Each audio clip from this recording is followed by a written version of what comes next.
Madam अपना परिचय दीजिए। मेरा नाम हेमलता शर्मा है। मैं शरद फाउंडेशन में परमानेंट ट्रस्टी हूँ और मैं योगा नेचुरोपैथी प्रैक्टिशनर भी हूँ। अभी क्या प्रोग्राम चल रहा है आपका, उसके बारे में डिटेल में जानकारी दें। फाउंडेशन में हम लोग पिछले 10 सालों से काफ़ी कुछ एक्टिविटी करते आ रहे हैं और अभी लेटेस्ट हमारे 2-3 प्रोग्राम ऐसे हैं जिसको हम लोग ऑल इंडिया मतलब लेवल पे उसको चला रहे हैं, जिनमें से एक तो हमारा ये जितने भी गवर्नमेंट हॉस्पिटल्स हैं उनकी ब्यूटिफिकेशन और क्लीनलीनेस पर स्ट्रेस है, जो हमारी फाउंडेशन ने ये बीड़ा उठाया है। दूसरा, हम लोग बेरोजगारी जैसे मुद्दे पर आगे आए हैं। हमारी पहली संस्था है जो बेरोजगारी जैसे विषय को लेकर काम कर रही है। पिछले 2 महीने में हमने इसको शुरुआत की है और दिसंबर महीने में हमने एक इसी प्रोग्राम के तहत एक एम्प्लॉयमेंट भी दी है। यहाँ पर 5 हम लोगों ने और भी पोस्ट निकाली हैं जो जिस पर लोगों को अपॉइंट किया है।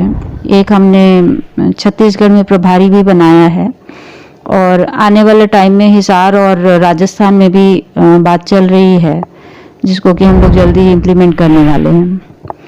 मिशन एम्प्लॉयमेंट फॉर ऑल के बारे में मैं बस इतना बताना चाहूँगी कि ये टोटली प्लेसमेंट बेस्ड प्रोग्राम नहीं है।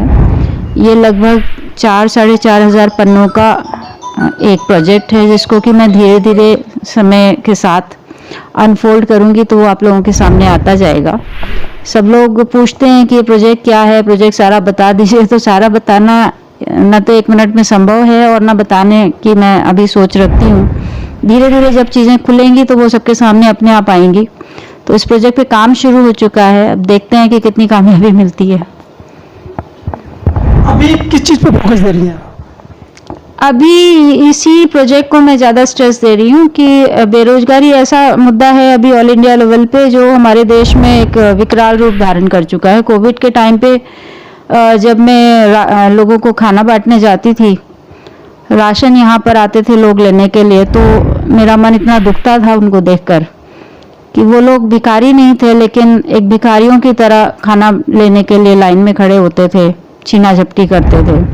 तो वहाँ से मुझे ऐसे लगा कि इस प्रोजेक्ट को मुझे फाउंडेशन पे ही शुरू कर देना चाहिए। मुझे किसी सरकार की सहमति या सरकार के कोलैबोरेशन का इंतज़ार करके नहीं रहना चाहिए। हमसे बात करने के लिए बहुत बहुत धन्यवाद। Thank you. मैं आपके माध्यम से लोगों से अपील करना चाहूँगी कि इस मिशन रोजगार से ज़्यादा लोग जुड़ें और इस मिशन को जितना लोग जोड़कर इसको सफल बनाएंगे तो वो उन्हीं के हित में है, उनके परिवार के हित में है, हमारे समाज के हित में, हमारे देश के हित में है। धन्यवाद। मैडम, आपने अभी जो मेंबरशिप की बात की है वो किस तरह से प्रोग्राम को करेंगे, आप उसके बारे में थोड़ा सा पब्लिक को जानकारी दें। मिशन एम्प्लॉयमेंट फॉर ऑल एक इतना बड़ा प्रोजेक्ट है और इसमें बहुत बड़े फंड की रिक्वायरमेंट है। जब मैं कहती हूँ कि मैं लोगों को नौकरी दे रही हूँ या रोज़गार दे रही हूँ तो उसका सीधा सा मतलब है कि उन्हें पैसे चाहिए, जो वो काम करेंगे उसकी एवज में हर महीने उन्हें तनख्वाह चाहिए।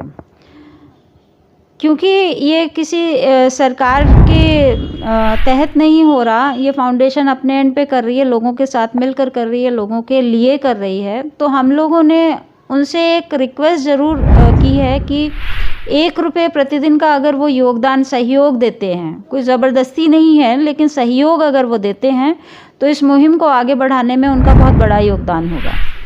और मैं चाहती हूँ कि लोग इस पर विचार करें और इस मुहिम से जुड़ें। बहुत ट्रांसपेरेंसी के साथ इस प्रोग्राम को चलाया जा रहा है, आगे भी चलता रहेगा और जब भी चाहें वो लोग यहाँ पर आकर चीज़ों को देख समझ सकते हैं। 1 रुपये प्रतिदिन का मतलब होता है 1 साल का 365 रुपया, और ये कोई इतना बड़ा अमाउंट नहीं है कि लोग ये छोटा सा सहयोग ना कर सकें। और इस छोटे से सहयोग से अगर हम अपने समाज की, अपने देश की और अपने लोगों की दशा दिशा को बदल सके तो शायद एक बहुत बड़ा अचीवमेंट होगा। हमारी सरकार को एक बहुत बड़ा सहयोग मिलेगा। बेरोजगारी के मुद्दे पे हमेशा उनको घेरा जाता है, तो अगर बेरोजगारी जैसे मुद्दे को हम थोड़ा सा संभाल पाने में कामयाब होते हैं तो और जो अच्छे काम सरकार कर रही है तो सरकार की भी मदद होगी। धन्यवाद। ऐसे जानकारी के लिए सब्सक्राइब करें हमारा चैनल और क्लिक करें बेल आइकन पर ताकि कोई भी खबर आपसे अछूती ना रह सके।